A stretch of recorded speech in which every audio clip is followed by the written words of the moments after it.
Hey everyone, and welcome back to our channel. We are so glad you're here. Today, we're jumping into one of the most incredible stories ever told. Alex and Mia are back, and their time-traveling adventures are about to take a turn that will challenge everything they thought they knew about life and death. Get ready, because this is going to be an emotional one. Let's dive right in. Last time, we left Alex and Mia just as the portal was shimmering to life again. They found themselves near a dusty road, hiding behind a tax collector's booth. They saw a man named Matthew, surrounded by piles of coins, his face looking tired and a bit sad. Suddenly, Jesus walked up to him. He didn't say much, just looked right at Matthew and said, "Follow me," and you won't believe what happened. Matthew just stood up, left all that money behind, and walked away with Jesus. Alex whispered, "He gave up everything just like that?" Mia nodded, her eyes wide. Jesus must be someone really, really special. Just as they were trying to process this, the portal swirled again, pulling them into a completely different scene. This time, they were standing near a synagogue. The air was thick with tension. A man, who they later learned was a synagogue leader named Jairus, was pushing through a huge crowd. He looked frantic, his face streaked with tears. He finally reached Jesus, fell to his knees, and started begging. "My little daughter is dying," he pleaded. "Please, just come and put your hands on her, so that she will be healed and live."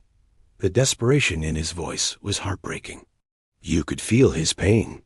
The crowd was massive, everyone pressing in, wanting to see what Jesus would do. Jesus just looked at him with so much compassion and started to walk with him. Alex and Mia got swept up in the crowd, trying their best to keep Jesus in sight. It was a slow journey, with people bumping into them from every side. It felt like the whole town had turned out to see Jesus. They were all pushing and shoving, trying to get closer. Suddenly, in the middle of this chaos, Jesus stopped. He turned around and asked, "Who touched my clothes?" His disciples were confused.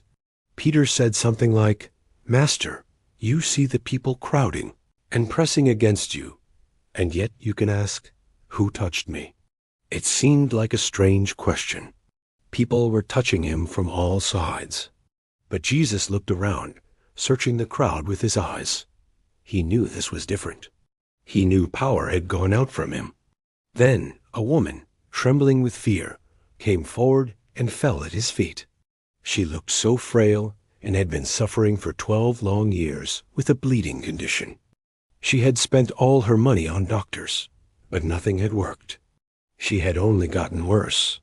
She told everyone that she had thought to herself, "If I can just touch his clothes, I will be healed." And in the very moment she touched the hem of his robe, she felt it. She was instantly healed from her suffering. Jesus looked at her with such kindness. He didn't scold her for touching him in the crowd. Instead, he said, "Daughter, your faith has healed you. Go in peace and be freed from your suffering." Can you imagine the relief and joy that woman must have felt? 12 years of pain, gone in an instant, all because of a single touch and her incredible faith. Alex and Mia were just speechless.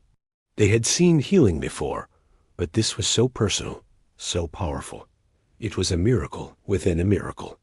But while everyone was still amazed by this healing, some men arrived from Jairus' house. The look on their faces said it all. The news was bad. They went to Jairus and said, "Your daughter is dead." Why bother the teacher anymore? The hope that had been on Jairus' face just moments before completely vanished. It was replaced by the deepest despair imaginable. The crowd went silent. The joyous atmosphere from the healing was gone, replaced by a heavy sadness. Mia grabbed Alex's arm, her eyes filling with tears. "It's too late," she whispered. But Jesus, overhearing what they said, turned to Jairus. He looked him straight in the eye and said 2 simple but powerful words. "Don't be afraid. Just believe." In the face of the worst news a parent could ever hear, Jesus offered hope. He didn't accept that it was over. He continued walking toward the house, taking only Peter, James, and John, along with Alex and Mia, who managed to follow closely behind, unnoticed. When they got to Jairus' house, it was chaos. People were crying loudly, wailing, and professional mourners were making a huge commotion. It was a scene of total grief. Jesus walked into the middle of it all and asked, "Why all this commotion and wailing? The child is not dead, but asleep." Well, this did not go over well. The people started laughing at him. They thought he was crazy. They had seen the girl. They knew she was gone. How could he say she was just sleeping? It seemed absurd to them. But Jesus didn't argue. He simply made them all go outside. He took the child's father and mother, and the disciples who were with him, and went in where the child was. The room was quiet now. A little 12-year-old girl was lying on a bed, completely still and pale. Her parents were weeping silently beside her.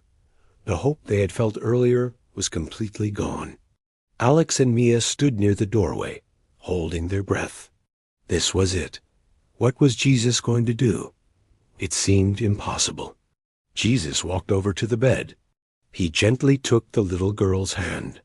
He looked at her and said in Aramaic, "Talitha, come," which means, "Little girl, I say to you, get up." And right before their very eyes, the impossible happened. The little girl's eyes fluttered open. Color returned to her cheeks. She sat up. She wasn't just alive. She was completely well.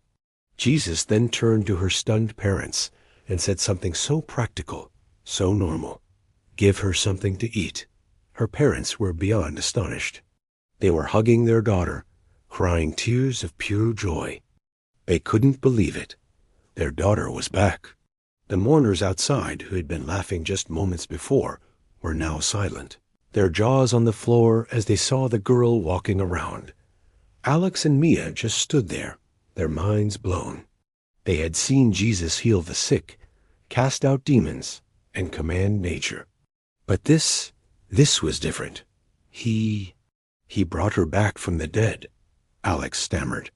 Mia nodded slowly, a huge smile spreading across her face. "He has power over everything, Alex, even death."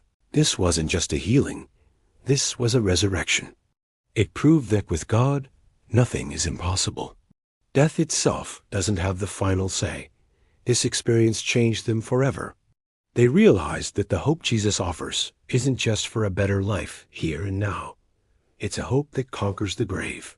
It's a promise of eternal life.